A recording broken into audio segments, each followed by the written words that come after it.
Alhamdulillah wa la ilaha illallah. Yang pokok dalam wudu itu ada 4. Sisanya sunnah. Awas, kalau yang 4 ini tidak sempurna maka batal wudunya. 1, faghsilu wujuhakum, basuh wajahnya. Kalau disebutkan wajah dalam bab wudu, itu tidak ada yang lain kecuali bagian tampak muka. Gitu ya. Kalau yang punya jenggot, itu termasuk janggutnya di selai-selai. Kalau bapak kalau tidak punya jenggot atau belum punya jenggot, tidak usah maksa.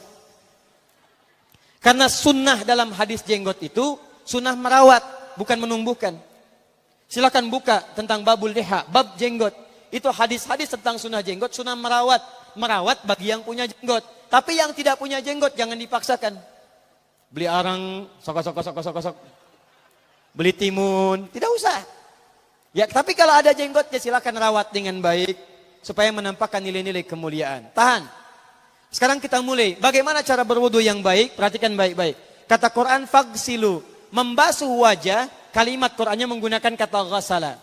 Ghasala itu ambil airnya, tumpahkan di tempat yang dibasuh. Ambil airnya, tumpahkan di tempat yang dibasuh. Mohon izin, tahan sebentar. Mas, sini mas. Punten ya, yang kan bantosan, kadia sekedap. Sifat wudu cuma ada 3. 1, pakai keran. 2, pakai gayung. 3, air yang mengalir. Ya, seperti di sungai ada air mengalir itu nggak ada masalah. Tapi kalau menggunakan gayung atau semisalnya, Nabi itu diriwayatkan dalam hadis itu sangat menghemat air. Bahkan pernah beliau kemudian berwudu, kalau kita kemudian hitung itu hanya sejumlah pak, seaqua gelas pak, cukup. Atau yang kedua menggunakan keran ya. Kalau sekarang kita ada keran, contoh ini kerannya. Ya, kerannya agak tinggi sedikit. Nah. Dan kita sesuaikan. Ambil airnya. Misal contoh, ghasala. Ghasala itu bukan ditumpahkan, ambil air, tumpahkan di tempat yang akan dibasuh begini. Yang telunjuk itu kemudian menghapus atau menghilangkan kotoran di sela-sela mata, contoh. Yang jempol menghilangkan kotoran di sela-sela telinga bagian belakang di sini. Ya. Kalau misalnya saya mulai ambil airnya, kemudian saya tumpahkan di sini, yang telunjuk membersihkan di jari-jari di sini, di sela-sela mata. Yang jempol kemudian membersihkan di sela-sela di bawah telinga sini. Kemudian di selesai. 1. Tahan sebentar ya, ini praktek dulu sebentar. 2. Wa aidiakum ilal marafiq, ini yang sering keliru. Dan tangan sampai siku. Ingat, tangan bahasa Arabnya yad, yadun. Tapi dalam ibadah itu selalu diberikan batas. Misal, ini kafun. Ini asabi'. Ini sampai sini rusghun. Sampai sini, Bapak Ibu sekalian, ini namanya mirfak, jamannya marafik. Sampai sini katif. Dari sini ke sini itu yad, tangan. Dalam bab salat, bab wudu, bab ibadah, tidak pernah Al-Quran dan hadis menyebutkan tangan kecuali diberikan batasnya. Contoh, kita saat akan takbir, Allahu Akbar. Lihat An-Nasai nomor hadis 886. Kata Nabi, fawadu'a kaffahul yumna. Maka orang salat itu meletakkan telapak tangan yang kanannya alal yusra, di punggung yang kirinya. Jadi begitu takbir Allahu Akbar, yang kanan meletakkan di punggung kiri. Apa batas meletakkannya? Cuman sampai 3. 1, yang telapak ke punggung begini, jadi boleh begini. Yang kedua, pergelangan ketemu pergelangan begini. Rusgun ala rusgin. Jadi begitu takbir Allahu Akbar, ini boleh. Tapi nggak usah diukur Pak ya, jangan telat. Allah. Pas, cepat. Boleh nanti lebih sedikit ke sini. Yang tidak boleh, awas, ini dilarang dalam hadis. Yang tidak boleh kata Nabi, jangan engkau bersedekap seperti orang sombong. Kata para ulama bagaimana? Ketika tangannya bertemu dengan mirfaknya begini. Nah ini awas, sedekap yang dilarang, hati-hati. Kadang-kadang ada orang menes ke puncak subuh-subuh sholatnya begini. Ya, awas nih. Cuman 3, kalau tidak begini, begini, atau begini. Dan saat mengangkat itu cepat, Pak. Hadisnya cepat. Fa wado'a. Fa itu di ilmu nahu harfu atfin rabitin baina syai'aini bila hudud. Huruf yang menyambungkan dua peristiwa tanpa jeda, cepat. Jadi antara mengangkat dengan meletakkan langsung angkat. Allahu Akbar. Tidak ada gerakan lain. Maaf, saya tidak bermaksud menyalahkan. Saya alhamdulillah ada koleksi 1235 kitab hadis. Saya mencari gerakan dari ngangkat ke meletakkan begini, tidak menemukan gerakan lain. Karena itu jangankan hadis-hadis yang sahih, di kitab hadis palsu pun pemalsu hadis tidak tertarik memasukkan hadis ini. Saking jelas, jadi saat mengangkat langsung begini. Kenapa saya penting terangkan? Karena ada sebagian saudara-saudara kita merasa tidak enak, Ustadz, kalau saya takbir masa kiri duluan, sedangkan kiri kurang bagus, yang bagus kanan. Saya mah pengennya begini aja lah, begitu takbir kanan duluan baru tutup dengan kiri. Jadi begitu diangkat, Allah kanan masuk, kiri begini tutup. Kadang-kadang kaki naik dikit. Nah itu maaf, saya tidak bermaksud menyalahkan, tapi saya belum menemukan hadisnya. Dan pemalsu hadis pun tidak tertarik memalsukan hadis ini, karena saking jelasnya, angkat tutup. Jelas ya? Nah sekarang lihat sini. Dalam bab wudu, bahasa Qur'annya mengatakan, wa aidiakum ilal marafiq, dari tangan sampai siku. Ila dalam ilmu nahu harful ghayah, huruf yang menunjuk pada tujuan, batas dari ke. Ana minal an sa'adhab min Menes ila Bekasi. Saya setelah ini akan pergi dari Menes ke Bekasi. Jadi saya berangkat dari mana? Menes. Tujuannya kemana?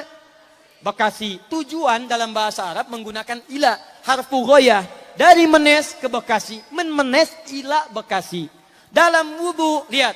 Aidiakum ilal marafiq, ila sampai siku. Bukan dari siku ke tangan. Jadi saat kita mengambil air wudu, ambil airnya, tumpahkan dari sini, ilal marafiq sampai ke siku ke sini.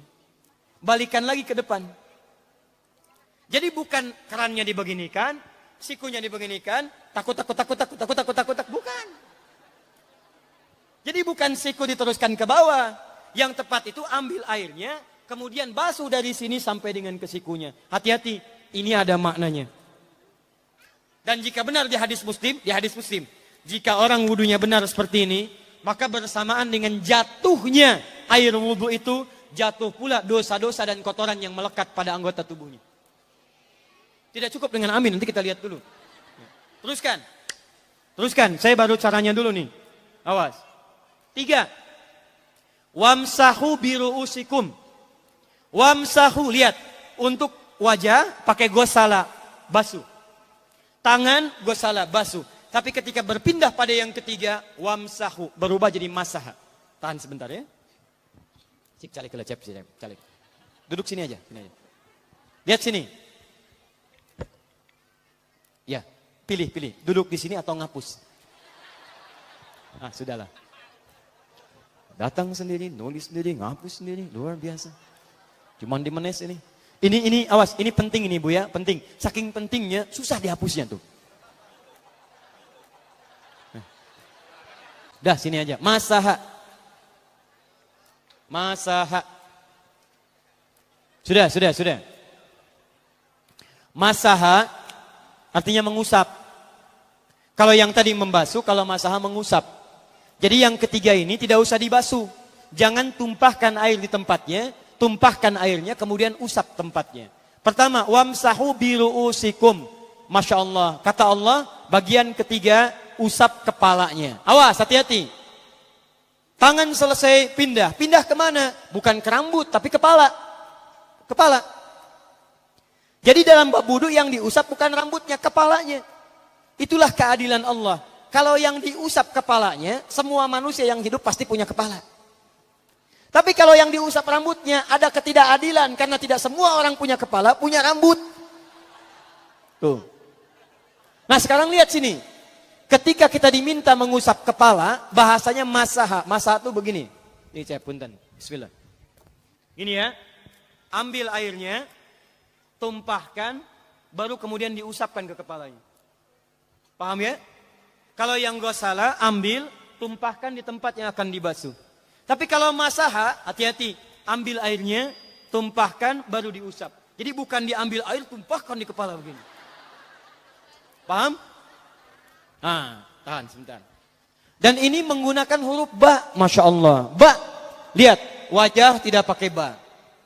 Tangan tidak pakai ba. Tapi khusus untuk kepala pakai ba. Wamsahu bi. Huruf ba dalam ilmu nahu. Coba dibuka yang suka ngaji. Buka kitab Bughnil Labib an Kutubil A'arib. Halaman 29 sampai dengan 59. Di situ ada penjelasan karya Ibnu Hisham Al-Ansari. Ibnu Hisham Al-Ansari. Itu ada penjelasan tentang makna huruf ba. Huruf ba itu punya 14 arti dalam bahasa Arab. Ada ilsaq, ada istighraq, ada muhabah, ada ba li tab'id. Ba li tab'id dibagi dua. Tab'id ma'al hudud wa tab'id bila hudud. Ini informasi saja, Pak. Bahasa Arab itu luar biasa. Ada mahasiswa kita orang Indonesia belajar di Kairo, di Mesir, di Al-Azhar. Ngambil S3. Bahasannya nulis disertasi, bahasanya tentang makna huruf ba di ayat wudu. Wamsahu biru'usikum. Dibahas, hanya membahas huruf ba, Pak, satu huruf itu dapat doktor, dapat S3.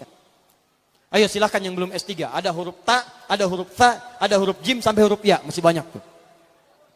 Nah yang ba ini, ba, kenapa pakai ba? Kata para ulama dari huruf ba yang 14 ini ada 3 makna yang diterapkan dalam ayat wudu. Satu istighraq. Istighraq itu membasuh keseluruhan. Jadi kalau kita ingin wudu, ambil airnya tumpahkan, basuh keseluruhan dari depan sampai ke belakang begini. Balikan lagi. Yang kedua, at-tab'id ma'at tahdid. Sebagian tapi dengan batas. Kata Imam Asy-Syafi'i, di mana batasnya ubun-ubun? Diboleh kalau kita mau wudu, misalnya ibu tidak bisa membasuh keseluruhan. Sedang pakai kerudung misalnya, jilbab nggak bisa dibuka. Tempat wudunya terbuka. Anda tinggal ambil air wudu, kemudian tumpahkan sedikit, boleh diusapkan bagian kepala sampai ubun-ubun. Sah wudunya. 3. At-tab'id min duni tahdid. Sepanjang disebut bagian kepala. Masuk kepala nggak ada batas. Ini kepala bukan? Ini kepala? Ini kepala? Nah, jadi kalau Anda berwudu mengusap bagian kepala, itu sudah sah. Walaupun bagian tertentu diusap di kepalanya. Kapan ini dipraktikkan? Kata Imam Malik, kata Imam Abu Hanifah, ini dipraktikkan kalau seorang memiliki satu sakit di kepalanya yang tidak memungkinkan dibasuh keseluruhan. Misal, mohon maaf, ya ada orang misalnya, mohon maaf ya, tiba-tiba sedang jalan di kebun, tuh jatuh duren. Bu, anak duren ya, jangan durennya yang besar. Tiba-tiba nimpa misalnya, duren teh bahasa rangatnya kadu, Bu, ya, kadupak, kaduhung, ya dan seterusnya. Kadu, nah, nimpa kepalanya, bocor misalnya. Kemudian dalam bocor itu diperban, kata dokter tidak boleh kena air. Saat bagian kepala yang tidak boleh kena air itu bukan berarti wudunya kemudian bisa batal atau boleh tayamum karena tidak bisa mengusap kepala. Kata para ulama, boleh dia mengusap bagian kepala yang lain yang tidak terluka. Itulah kenapa Allah memberikan huruf ba di sini untuk kemudahan bagi kita dalam menunaikan wudu. Tapi pastinya yang dibasuh kepalanya bukan rambutnya.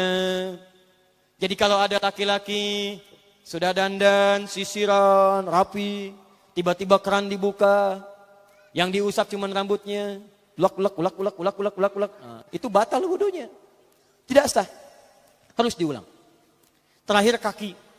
Kaki dibasuh sampai dengan bagian mata kakinya, dan ini tidak perlu saya terangkan karena mudah bagi kita untuk mempraktekannya. Tapi yang ingin saya jelaskan, satu ini saja. Perhatikan baik-baik. Yang 4 ini wajib wudu. Tambahannya sunnah. Niat dimasukkan dalam wajibnya. Lihat sini. Kumur-kumur, sunnah. Telinga, sunnah. Istinsyak, sunnah. Yang 4 ini wajib. Tapi terlepas dari wajib dan sunnahnya, perhatikan baik-baik. Kenapa ini disebut dengan wudu? Dan hebatnya, Al-Quran mengistilahkannya dengan toharah. Toharah. Apa itu toharah? Apa itu suci? Toharah. Apa itu toharah? Suci. Apa itu suci? Toharah. Ada toharah, ada nadhafah, itu beda. Kalau nadhafah, bersih luarnya, tapi belum tentu bersih dalamnya. Bisa jadi luarnya bersih, tapi dalamnya najis. Misal, hewan yang paling najis apa? Yang haram. Misal, hewan tadi itu, hewan babi misalnya. Misal, Dibersihkan, dimandikan, disisir. Sampai bersih. Bersih tidak? Bersih. Bersih. Tapi halal tidak? Suci tidak? Tidak. Al-khinziru nadhifun walakinnahu ghairu tahir.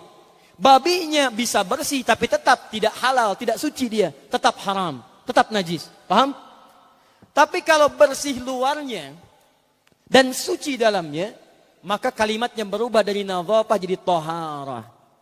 Taharah. Orangnya disebut dengan tahir. Kalau rajin dikerjakan disebut dengan mutatahhir. Wudu dalam Quran disebut dengan taharah. Seakan-akan memberikan pesan, maaf, orang yang wudu itu bukan hanya bersih fisik luarnya saja. Jadi kalau orang wudunya bersih, bukan cuma wajahnya yang bersih. Kalau wudunya benar, bukan kotoran di tangan saja yang hilang. Tapi mohon maaf, fisik dalamnya itu ikut suci. Fungsi tangannya jadi bersih, fungsi wajahnya jadi bagus, fungsi lisannya jadi bagus. Makanya kata Nabi, kalau orang benar wudunya bersamaan dengan air wudu yang menetes, maka tumpahlah kotoran-kotoran di bagian fisik-fisik tubuhnya. Jadi kalau kita benar wudunya kumur-kumur, kukumur, masukkan, keluarkan, bersamaan dengan keluarnya air itu, maka kotoran-kotoran di lisan pun ikut keluar. Tangan dibasuh, bersamaan dengan dibasuhnya tangan, fungsi tangan yang kotor-kotor itu ikut hilang. Hadis Muslim. Makanya orang yang setelah selesai wudu dia berdoa, apa wudunya? Apa doa wudunya? Asyhadu an la ilaha wa asyhadu anna Muhammadan Allahumma minat waj'alni minal, lihat sini, minal mutatahhirin, minat tawabin. Lihat. Bapak Ibu kan baru wudu, tapi kenapa doanya selesai tobat? Allahumma ja'alni minat tawabin. Ya Allah, jadikan saya termasuk orang tobat. Kita kan baru wudu, kenapa doanya baru selesai tobat? Sedangkan tobat itu mengakui kesalahan, menyesali kesalahan, dan berjanji meninggalkan yang salah, mengganti dengan yang baik-baik. Makanya kalau orang wudunya benar itu, begitu dia kumur-kumur, dia ingat kesalahan apa yang dikerjakan oleh lisan ini. Jadi begitu kemudian ditumpahkan airnya, hilang kotorannya. Maaf, yang suka mencela wudu, selesai wudu tidak akan mencela lagi karena tobat dari celaan. Makanya kalau wudu Anda benar, coba ingat-ingat, siapa korban dari lisan Anda yang tajam itu? Apakah ibu Anda yang pernah menangis karena lisan Anda? Apakah ayah Anda yang kecewa karena kalimat-kalimat Anda? Apakah tetangga Anda yang menjauhi Anda karena kata-kata kotor Anda? Kalau tiap hari Anda wudu, tapi kemudian lisan Anda masih kotor juga, ada yang salah, Anda cuma menghabiskan air untuk menghilangkan kotoran di lisan. Itu tanda pertama. Tangan basuh. Makanya orang yang wudunya benar, tangannya tidak akan berbuat yang kotor lagi sampai ke ujung kakinya. Karena itulah ibadah ini disebut dengan wudu, seakar dengan kata dau. Kata para ulama, mereka sebagian mengatakan dau artinya cahaya, dau artinya sinar, dau artinya al-husnu, baik budi pekerti. Kalau orang benar wudunya, bertambah sinar di tangannya, sinar di wajahnya, sinar di lisannya. Apa sinar itu? Di dunia sinar-sinar amaliyah kebaikan, sifat-sifat baik, di akhirat pancaran-pancaran kemuliaan. Satud'a ummati yaumal qiyamati ghurral muhajjalin. Akan dipanggil umatku di hari kiamat dengan banyak cahaya melekat di tubuhnya. Tangannya ada cahaya, matanya ada cahaya, wajahnya bercahaya, kakinya bercahaya. Cahaya apa itu? Kata Nabi, min atharil wudu, dari bekas wudunya. Jadi kalau kita benar wudunya, itu kita jadi orang baik. Ada cahaya kebaikan dalam diri kita. Itu yang disebut dengan tawabin. Makanya kalau Bapak Ibu tiap hari wudu, Allahumma ja'alni minat tawabin. Tapi mulut tidak tobat, tangan tidak tobat, kaki tidak tobat, ada yang salah dengan wudunya. Waj'alni minal mutatahhirin. Jadikan saya orang bersih dan suci. Jadi kalau selesai wudu, pakaian bersih, wajah bersih, tangan bersih. Ini pakaian bersih, pakai jas, pakai dasi, tapi tangan tidak bersih, korupsi juga, mencuri juga, menipu juga, ada yang salah dalam wudunya. Kalau kita bisa mengerjakan wudu ini dengan baik, maka naik status kita. Disebut sebagai, langsung oleh Al-Quran, disebut hamba yang dicintai oleh Allah Subhanahu wa ta'ala. Di Quran surah kedua Al-Baqarah ayat 222. Saya tutup. Lihat ayatnya. Di ujung ayatnya. Innallaha yuhibbut tawwabina wa yuhibbul mutatahhirin. Sungguh Allah akan sangat mencintai orang-orang yang taubat dan orang-orang yang terbiasa untuk bersuci. Kita selesai wudu mengatakan, Allahumma ja'alni minat tawabin, waj'alni minal mutatahhirin. Dijawab oleh Allah, innallaha yuhibbut tawabin, wa yuhibbul mutatahhirin. Karena itulah orang yang rajin wudu adalah orang-orang yang dicintai oleh Allah Subhanahu wa ta'ala. Like and share.